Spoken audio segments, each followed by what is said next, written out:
Oke, nah di sini adalah dampak-dampak dari pikiran emosional. Yang pertama adalah gangguan emosional itu sendiri, sorry, pikiran-pikiran, dampak-dampak dari pikiran irasional, itu gangguan emosional. Dimulai dari kecemasan gitu ya, merasa cemas, depresi gitu ya, ngelihat dari situasi misalkan tadi kegagalan, terus misalkan kita mendapatkan kritikan, ketika kondisinya hasil proposal kita tidak diterima atau misalkan hasil kerja kita nggak dihargai dan segala macam, akhirnya dampaknya apa? Gangguan emosional, kecemasan, depresi. Yang kedua adalah persepsi terdistorsi gitu ya, sehingga apa yang terjadi, kita merasa harga diri kita tuh rendah, "Aduh saya mah apa tuh," gitu ya. Terus, "Saya mah kayaknya nggak berbakat deh," gitu ya, menjadi seorang, penulis misalnya, kalau misalkan teman-teman sedang berjuang menjadi seorang penulis.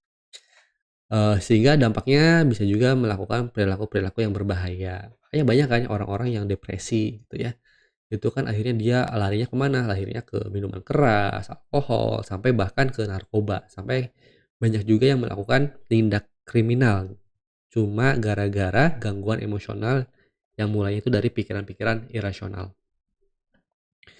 Lalu ada perilaku merugikan diri sendiri tadi ya, menyalahkan diri diri sendiri gitu ya, mengisolasi diri ya, jadi kita memilih untuk keluar dari lingkungan-lingkungan sosial kita gitu ya. "Aduh saya mah kayaknya nggak berbakat deh, mereka mah pada sukses, mereka kok, posting-posting-nya tuh hebat-hebat," gitu ya, memposting-posting teman-teman misalkan melihat posting-posting teman-temannya itu banyak yang memposting tentang kesuksesannya mereka, sedangkan kita nggak kemana-mana gitu, akhirnya kita memilih untuk mengisolasi diri gitu ya. Jadi kalau misalkan ada kumpul-kumpul, ada ajakan untuk ketemu, kita memilih untuk, menghindar dari, sosial tersebut.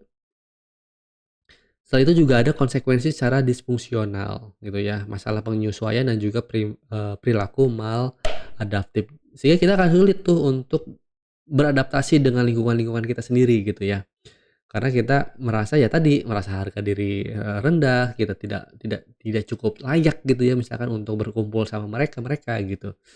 Yang akhirnya itu juga akan, berkaitan dengan gangguan ego dan juga ketidaknyamanan. Sehingga kita tuh akan fokus pada diri sendiri, kita tuh lebih egois nantinya gitu ya, dampaknya akan lebih egois dan juga fokus berlebihan pada kenyamanan. Jadi kalau misalkan merasa ini tidak nyaman, kondisi tidak nyaman, kita nggak akan merasa, nggak akan apa ya, menerima, kita stres gitu ya. Ketika teman-teman makan, diajak untuk makan di sebuah restoran, tapi merasa teman-teman itu, kita itu merasa bahwa restoran itu tidak nyaman gitu ya. Sehingga itu malah kita jadi stres sendiri gitu ya.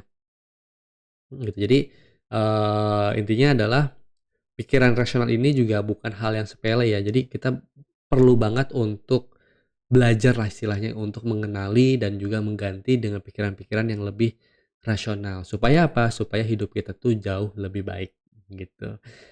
Nah, selanjutnya kita akan membahas tentang apa sih jenis-jenis dari pikiran rasional. Yuk kita bahas.